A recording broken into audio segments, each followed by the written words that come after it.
Chinese tourists get set to enjoy Sri Lanka's attractions. Sri Lanka is set to receive its first group of post-pandemic Chinese tourists after becoming one of the first 20 countries to resume the organization of outbound group tourists from China since COVID-19.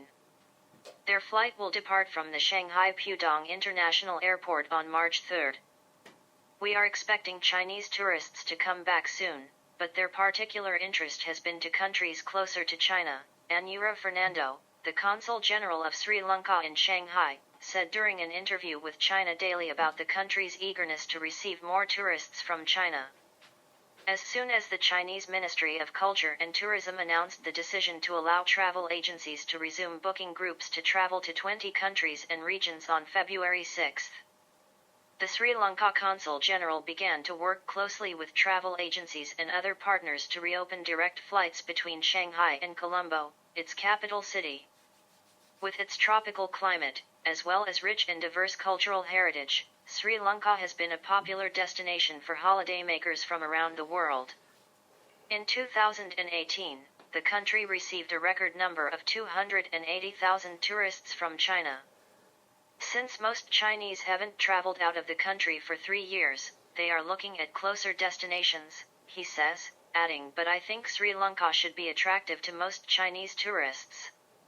He notes that the rich heritage of Buddhist culture, tea plantations, gemstones, as well as its natural beauty and water activities, are all appealing for Chinese tourists. Now that the pandemic is over, and Sri Lanka has emerged from the economic crisis, Fernando hopes that this year tourists' numbers will increase to about 1 million. China is the biggest trading partner of Sri Lanka and the largest source of foreign investments. With the signing of a free trade agreement expected to be made this year, Fernando believes the trade volume will increase between the two countries. One of the first countries involved in China's Belt and Road Initiative, Sri Lanka has witnessed major projects constructed by China, such as the port city in Colombo that kicked off in 2014.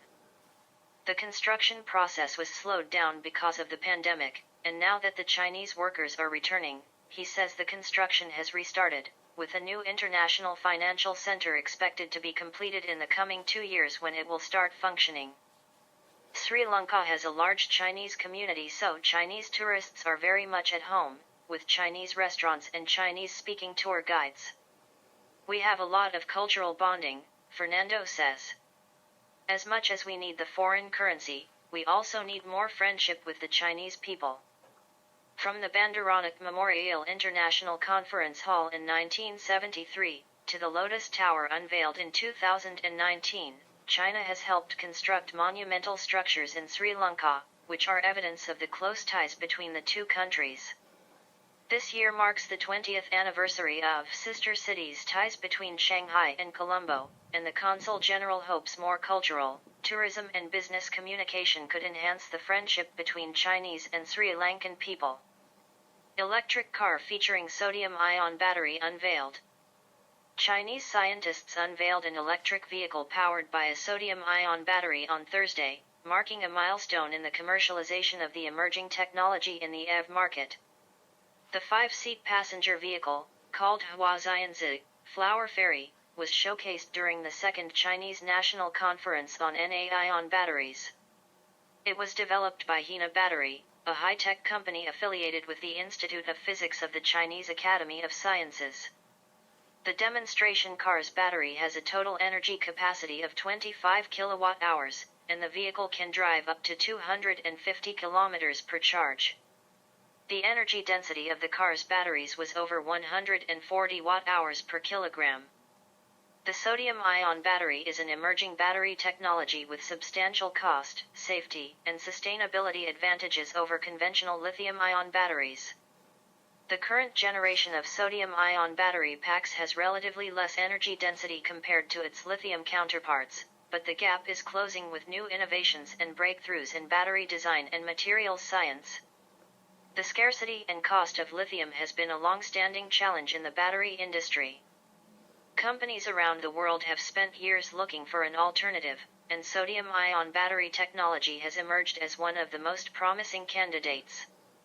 China currently imports 70% of its lithium, and the development of China's EV industry might be affected due to the limited supply of the metal and the recent surge in its price, according to a report by Qiatai Junan Securities. Li Shajun, general manager of Hina Battery, said the company will facilitate the application of the sodium-ion battery in various electric vehicles and electricity storage infrastructures. CPPCC member rejuvenating cultural heritage. While reiterating the importance of heritage preservation, political advisor and Henan Museum director Ma Xiaolin proposes promoting Chinese cultural heritage to the world via the overseas Chinese community. Ma served as a member of the 13th National Committee of the Chinese People's Political Consultative Conference, China's top political advisory body, since 2018, with a focus on the protection and rejuvenation of cultural relics. This year, he has been re-elected as a member of the 14th CPPCC National Committee, from the group of All China Federation of Returned Overseas Chinese. For this year's 2 sessions, Ma says he will keep an eye on cultural heritage preservation, while giving extra attention to expanding the channels for international cultural exchanges. He recently went on a research visit to the Henan Provincial Federation of Returned Overseas Chinese to learn about the current situation of overseas Chinese. We should strengthen our communication with and make full use of the overseas Chinese community to promote our excellent traditional Chinese culture, as well as share information about China's contemporary economy and society, Ma said. The rationale includes that overseas Chinese have a better understanding of the respective local cultures. Through media platforms established by this group, information can be shared using local languages and in an understandable and appealing manner. Henan Museum has set an example in traditional cultural rejuvenation with its well-received cultural merchandise based on the museum's collections, and collaboration with media organizations such as Henan TV in transforming their treasured artifacts into stage performances. Ma said that a major reason for the popularity of these cultural products is that they tell the behind-the-scenes stories of ancient people, with true-to-life everyday details that resonate with today's youngsters. I think that human nature transcends borders, and this kind of universal experience will also be welcomed by overseas viewers. According to the feedback we have received, these performances have already caused a sensation among overseas Chinese when they were first broadcast, he added. Meanwhile, he will continue to submit proposals about the preservation and rejuvenation of cultural heritage, especially those related to China's revolutionary history. Apart from attending national or local CPPCC meetings, Ma has been constantly conducting field research, which has revealed favorable practices and limitations in China's cultural relics preservation. During his field trips to counties in Henan province in 2020, he found that low-level cultural relics, those protected at the municipal or county level, or even unregistered, are facing difficulties in terms of protection and management. There are more than 36,000 immovable revolutionary cultural relics in China, with higher-level relics usually kept in better condition. In contrast, the total number of low-level immovable cultural relics is huge, but their protection, in terms of funding, personnel and exhibition, is in urgent need of improvement, Ma said. He proposed in 2021 to increase funding, compile resources, promote multi-departmental cooperation and encourage social groups to participate in the preservation of low-level immovable revolutionary cultural relics. The proposal received prompt responses from the National Cultural Heritage Administration, which released a plan later that year for the preservation and utilization of revolutionary cultural relics during the 14th Five-Year Plan, 2021-25. Stating strengthening efforts to protect revolutionary cultural relics below the provincial level. Last year, after field research at Henan's Luoyang, he submitted a proposal about protecting urban cultural relics established since the founding of the People's Republic of China. According to him, while highlighting the preservation of ancient cultural relics, it is also necessary to protect the sites built in contemporary China with high historical and cultural value, in order to maintain cultural continuity. Spread of COVID-19 epidemic in China basically ended, expert says. The spread of the COVID-19 epidemic has basically ended in China, though it is not completely over, a senior health expert said on Thursday. Liang Wanyan, head of the National Health Commission's expert panel on COVID-19 control, said the decisive victory in COVID-19 epidemic control, announced at a recent meeting of the Standing Committee of the Political Bureau of the Communist Party of China Central Committee, means that the country has withstood the impact and test of the recent outbreak, with its people achieving herd immunity. Although COVID-19 remains an international health emergency, China has set an example of a highly populous nation successfully pulling through a pandemic, he said at a news conference. Liang said the decisive victory is the result of the power of China's political system, as the CPC and Chinese government have always prioritized people and the saving of lives, which is the fundamental principle of the nation's epidemic response. Moreover, the country's political system can ensure that different departments and regions can work together, with governments, enterprises and individuals assuming their responsibilities and realizing synergy, he said. The mobilization and participation of the public have also been crucial, and the Chinese people have shown a high degree of altruism, unity, and dedication in the fight against COVID, he said. In addition, disease control, public health, and medical workers have made notable contributions to winning the fight, and the country has given full play to the role of technology in its epidemic control efforts, from the research and development of vaccines, drugs and testing equipment to the use of big data and artificial intelligence in the tracing and management of close contacts, Liang said. He added that unity, grassroots officials, traditional Chinese medicine and good communication all played major roles in securing the victory. Yang Feng, an official with the National Administration of Disease Prevention and Control, said that with concerted efforts from the whole country, China's COVID-19 response has made a smooth transition in a relatively short time since November. With more than 200 million people receiving medical treatment and nearly 800,000 patients with severe cases receiving proper treatment, the country's COVID-19 death rate remains the world's lowest, and there was no resurgence of cases during the Spring Festival travel rush, he added. While the nation's epidemic situation is improving, COVID-19 is still spreading worldwide, and the virus is still mutating. Authorities should continue to implement epidemic control measures, and people should safeguard themselves with good health habits to maintain the hard-won success, he added. Chang Xiaoyue, a research fellow at the Chinese Center for Disease Control and Prevention, said there have been 7 cases of the XBB.1.5 Omicron subvariant reported in China since January 8. While the new variant is highly transmissible and has become the dominant one in some Western countries, a major outbreak in China is unlikely, given the fact that the country has just gone through a major outbreak, she said. G20 members urged to push stakeholders to support global economic recovery. G20 members should work to push all stakeholders into mobilizing more financing for development through various channels to inject impetus for global economic recovery and growth, China's Finance Minister Liu Kun said on Friday. Liu made the remarks when joining a meeting of the bloc's finance ministers and central bank governors in Bengaluru, India, via video link, according to a news release from the Finance Ministry's website.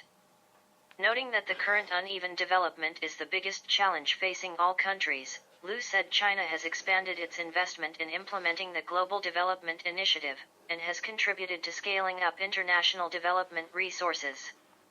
Liu also urged G20 nations to conduct a fair, objective, and in-depth analysis into the causes of global debt issues and to resolve the problem in a comprehensive and effective manner. The role of infrastructure in economic and social development shall be further underlined, Liu said. The role of fiscal and financing channels under G20 shall be brought into full play in building consensus and mobilizing resources, and to scale up financing in global infrastructure investment from both the public sector and the private sector, and multilateral development agencies. Burkina Faso to enlist 5,000 soldiers to bolster fight against terrorism. Since 2015, the West African nation, which was the scene of 2 military coups last year, has been suffering from the jihadist violence that hit Mali and Niger a few years ago and spread beyond their borders. Amid worsening security issues, the country's military government has launched a campaign to recruit more soldiers and tackle the insurgency. Burkina Faso is going to launch the exceptional recruitment of 5,000 soldiers to serve in the army for at least 5 years, which is seen as part of the government's efforts to combat jihadists, the country's Minister of Defense, Colonel Major Kassoum Koulibaly, has said in a statement. An exceptional recruitment of 5,000 non-commissioned soldiers for the National Armed Forces, to serve for at least 5 years, in their military region of recruitment, will take place throughout the national territory, the statement read. According to the minister, the recruitment of young male soldiers will take place from February 28 to March 7. The young men concerned must have been born between January 1, 1988 and December 31, 2003. Some of Burkina Faso's regions that are most targeted by terrorists will have higher quotas for recruitment, namely Bouclé du Mahon in the west, 1,000, Sahel in the north, 900, and the region of Est, 750. The recent announcement marks the third in a series of recruitment drives organized by the country's government in less than a year. In April 2022, 3,000 soldiers, whose age did not exceed 26, were recruited. The same process was also launched in October. Captain Ibrahim Traoré, who has been the interim leader of Burkina Faso since the military coup of September 2022, set the objective of reconquering approximately 40% of Burkinabe territory occupied by jihadist groups. Burkina Faso also announced its plans to raise about 1 billion West African CFA francs, about $1.6 million, in 2023 in order to finance the national military's war against terrorism, including hiring more volunteers to support the counter-terrorist activities. Burkina Faso to employ volunteers, raise 150 million euros to fund war against terrorist insurgency. In December, the government decided to recruit 50,000 members for the Volunteers for the Defense of the Fatherland. The program was initiated in 2019 to fight against terrorist groups linked to Daesh and Al-Qaeda Star. In November last year, at least 90,000 civilian volunteers joined Burkina Faso's military forces under the program. Daesh and Al-Qaeda are terrorist organizations banned in Russia and many other countries around the world. Iraq's move enhances internationalization of RMB.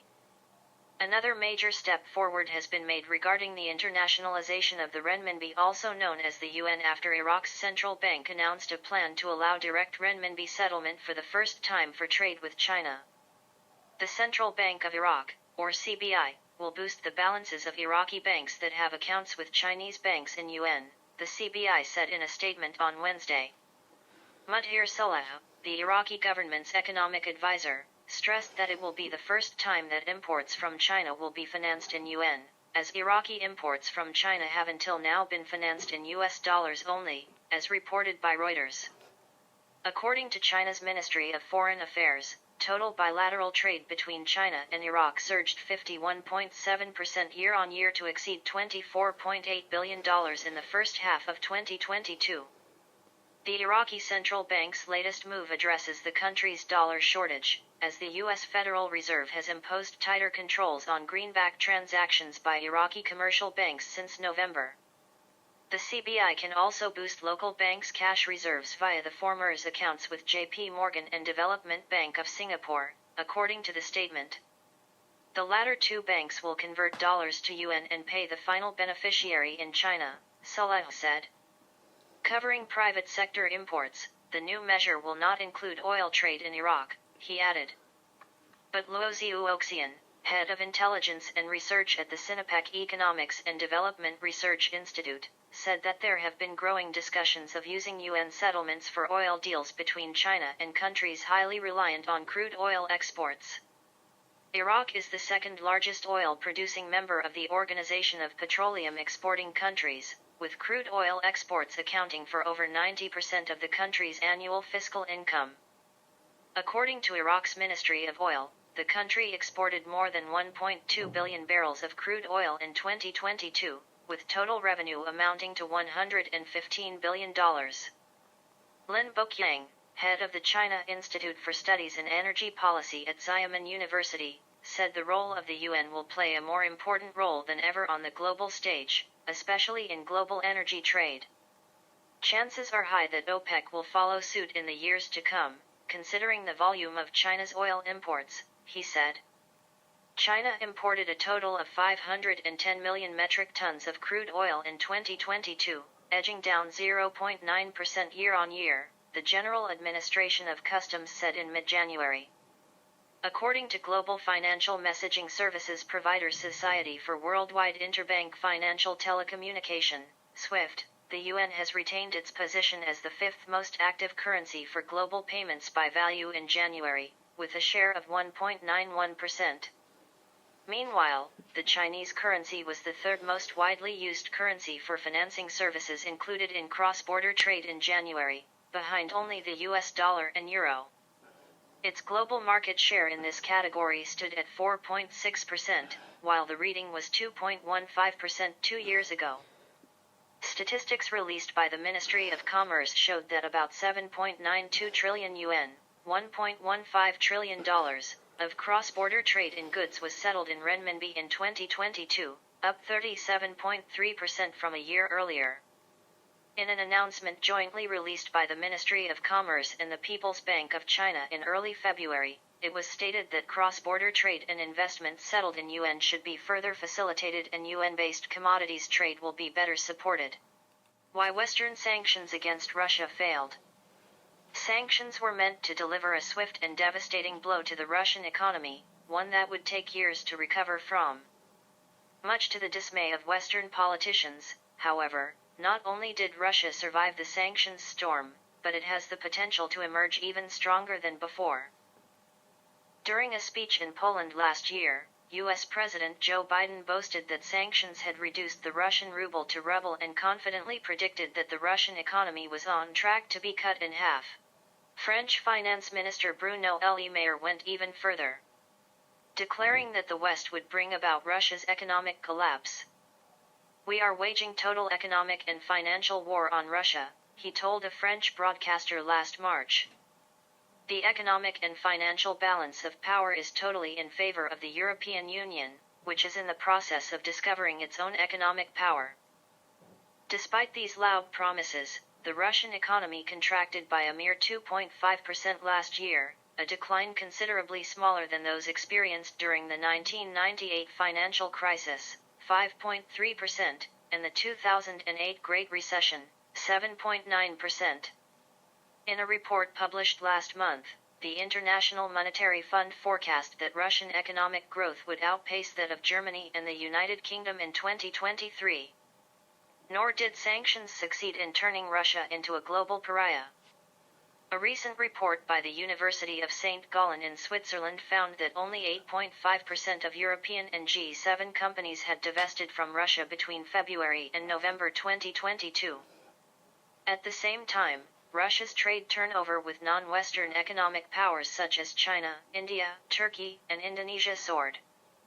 Earlier this month, EU Foreign Policy Chief Josep Borrell was forced to admit that the West's sanctions strategy was not going according to plan. "It is true that the Russian economy has not collapsed and that the GDP is not what has been forecast, and it is true that last year it got extraordinarily high revenues that came from oil and gas," he said during a speech at the European Parliament plenary session. How was Russia able to overcome an unprecedented sanctions blitzkrieg? To answer that question, Sputnik News spoke with economists and Russian business people in industries ranging from agriculture to information technologies. They told us that Western sanctions were headed for failure from the very beginning because they were built on a distorted view of the Russian economy.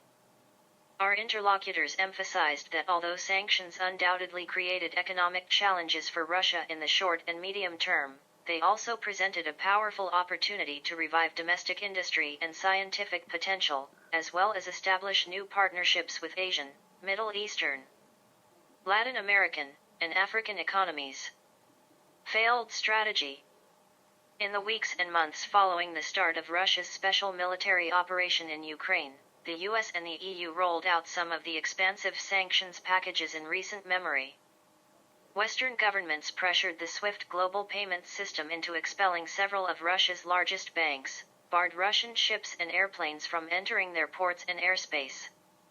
and imposed export controls aimed at restricting Russia's access to various advanced technologies and key production components. Although this sanctions barrage initially caused the Russian ruble to dip in value and inflation to spike, the shock effect proved to be short-lived. Within weeks, the ruble recovered all of its pre-conflict value and then some.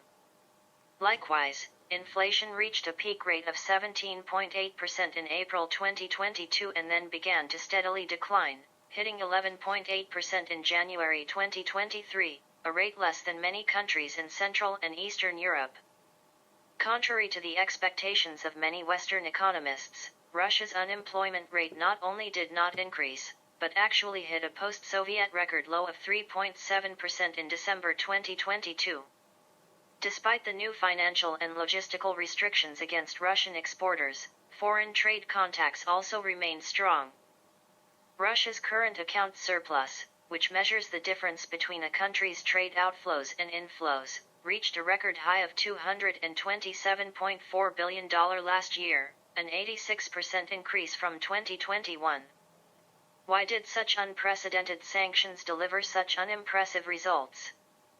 Jacques Sapir, an economist at the Paris-based School for Advanced Studies in the Social Sciences, told Sputnik that the main reason was because they were based on false premises about the size and resilience of the Russian economy. A large part of the problem, he explained, was that American and European policymakers were looking at the wrong statistics. The main metric used in the West to measure the Russian economy is nominal gross domestic product, GDP, which is calculated by simply converting its value in rubles into US dollars. Sapir argued that nominal GDP underestimated the strength of the Russian economy because it failed to account for purchasing power parity, PPP, which adjusts for differences in costs across countries. He noted that whereas Russia's nominal GDP was comparable to Spain's, its GDP based on PPP was roughly the same level as Germany's. Another key factor was the fact that the Russian economy was far less oriented on services than its Western counterparts. Sapir explained that although services could serve as an important source of economic growth during peacetime, they inevitably took a backseat to the manufacturing and commodities sectors during times of geopolitical turmoil.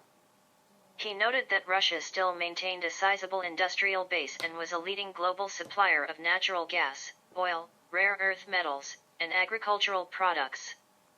Russia has a very specific place on the world markets and, therefore, attempting to isolate such a country would inevitably lead to an international economic catastrophe, he said. Unsurprisingly, a lot of countries would never agree to join efforts aimed at isolating Russia because they need trade with Russia. Sapir also said that the West underestimated Russia's ability to find alternative suppliers for various types of machinery and key components used in production. He noted that although Russian imports fell substantially during the second quarter of 2022, they rebounded during the third and fourth quarters. Russia is now importing more or less the same quantity of products that it was importing by the end of 2021, he said. This relatively quick recovery was due to Russia reorienting its trade flows from Europe to Asia, especially China, Sapir explained. Another important factor was that Russian companies had become fairly adept at circumventing Western sanctions with the help of counterparts in third-party countries. As a result, many European and American goods were still finding their way into the Russian market. Rebirth of industry. Sanctions have the potential to become a blessing in disguise for Russia, according to Konstantin Babkin, president of the Rostelmish, one of Russia's largest agricultural equipment manufacturers. Decades of economic integration with the West had caused Russia to sacrifice some of the industrial potential it inherited from the Soviet Union, Babkin argued. Instead of manufacturing airplanes and trucks from start to finish as it once did, Russia began to import such complex machinery from the West. The Western sanctions imposed last year have created an urgent need for Russia to rebuild its industrial base. During a speech before the Federal Assembly on Tuesday, President Vladimir Putin declared that Russia needed to reorient its economy from selling raw materials to the West to developing its own advanced technologies and equipment. Babkin told Sputnik that Russia possessed all the necessary conditions to support an industrial revival, immense natural resource wealth, vast swathes of available land, a market of 150 million people, and strong scientific institutions capable of training the next generation of innovators. The main thing needed to translate Russia's economic potential into reality is strong government support for domestic manufacturers, he said. Some of the policy measures Bobkin recommended include lower interest rates and taxes, as well as new tariffs. Many countries have already reached the physical or spatial limits of their development. There are no more markets left to conquer, no more fields left to sow, no more opportunities for expansion. That's why much of the modern world is experiencing such a crisis, he said. Russia is one of the few countries, perhaps even the only country, that has plenty of room to develop further. We can grow many times over if we rely on our resources, ourselves, and our civilization.